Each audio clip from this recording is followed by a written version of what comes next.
Hello, everyone, and welcome back to the podcast.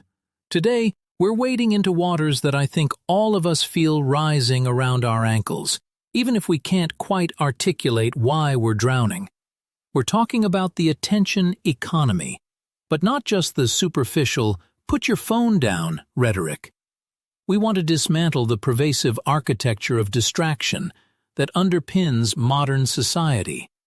Joining me to untangle this rather thorny issue is Dr. Evelyn Reed, a cognitive anthropologist whose latest book, Fractured Minds, has been causing quite a stir in both academic circles and the mainstream media. Evelyn, it is an absolute pleasure to have you on.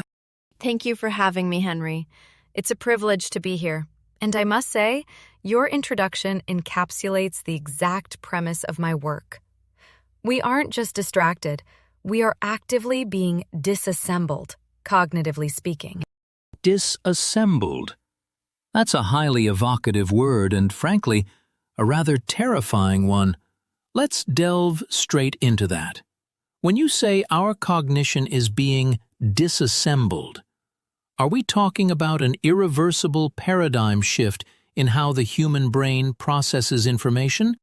Or is this merely a transient phase, a sort of growing pain, as we adapt to ubiquitous connectivity? I would posit that it's hovering dangerously close to the former, though I'm loath to use the word irreversible. The human brain is incredibly plastic, after all.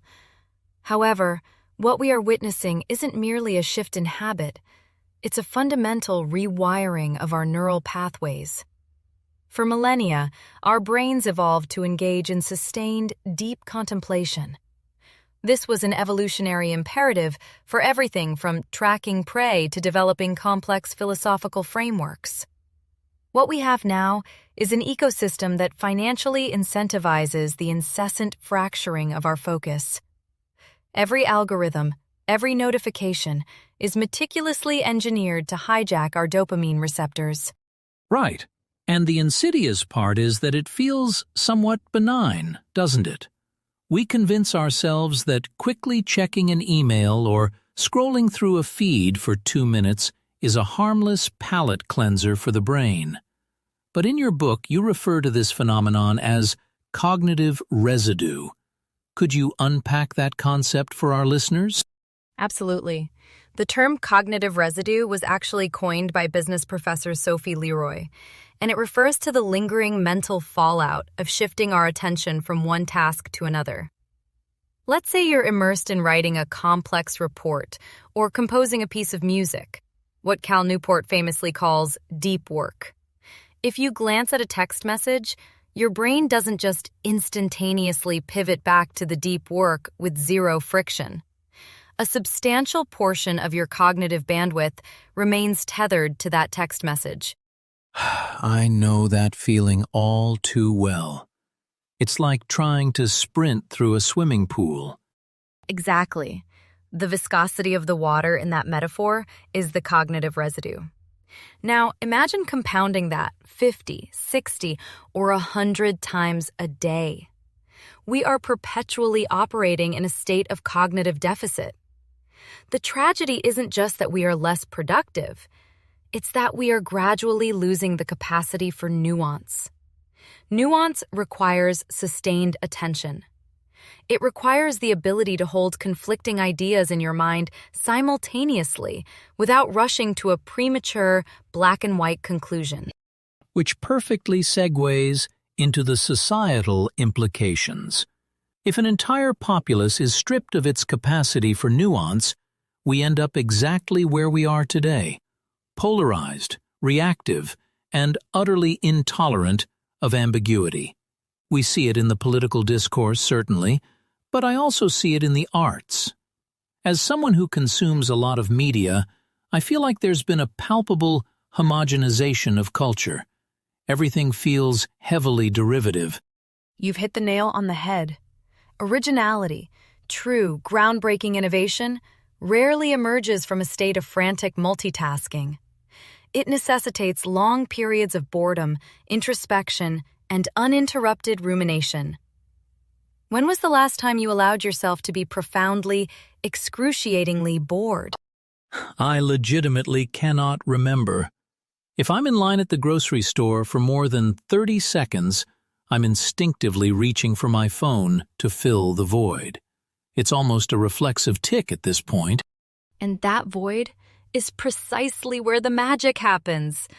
Boredom is the crucible of creativity. When the brain isn't being spoon-fed external stimuli, it turns inward.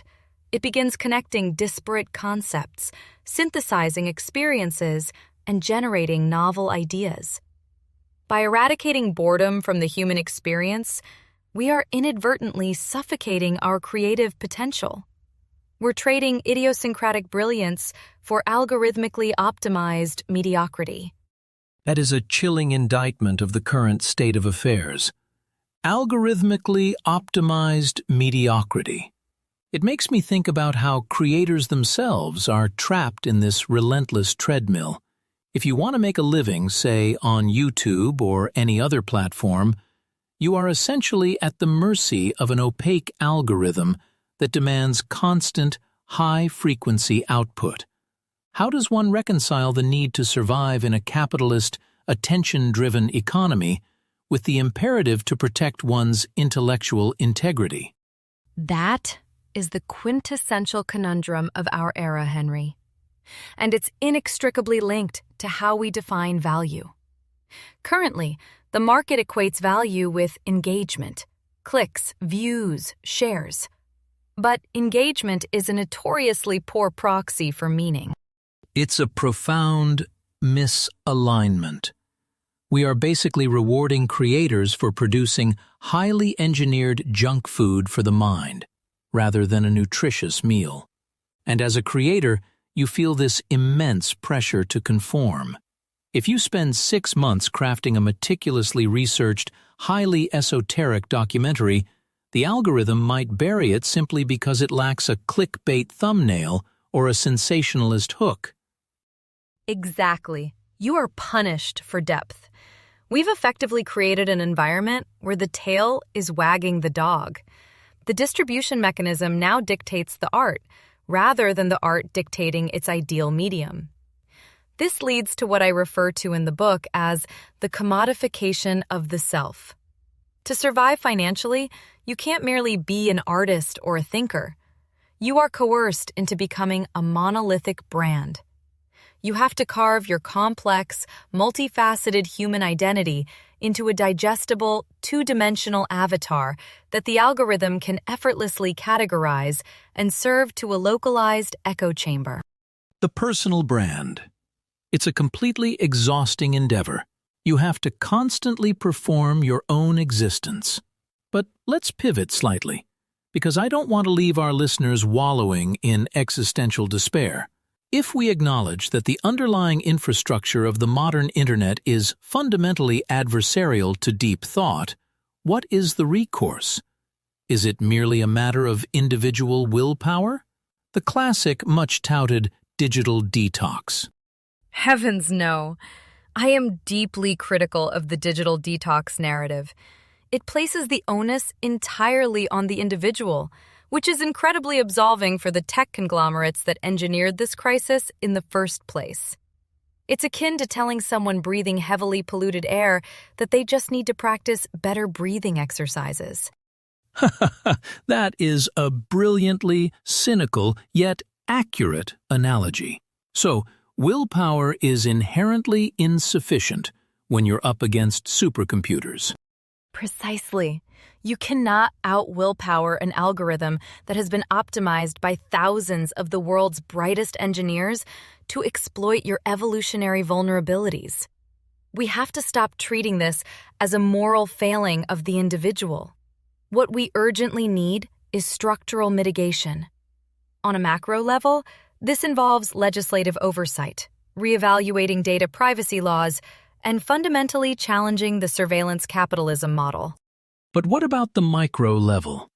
Until legislation catches up, which, knowing the glacial pace of bureaucracy, might take decades, how do we protect our own cognitive sovereignty here and now? We have to cultivate subversive friction. Subversive friction. I like the sound of that. Walk us through it. If the ultimate goal of the attention economy is seamless, frictionless consumption, infinite scrolling, auto-playing videos, one-click purchasing, then your rebellion must involve deliberately reintroducing friction into your daily routines. Don't rely on willpower. Alter your environment. Remove the applications that function as slot machines from your primary device. Procure a dedicated computer for deep work that literally has no internet browser installed. Institute strict temporal boundaries. For example, unequivocally no screens for the first and last hour of your waking day. It sounds almost monastic.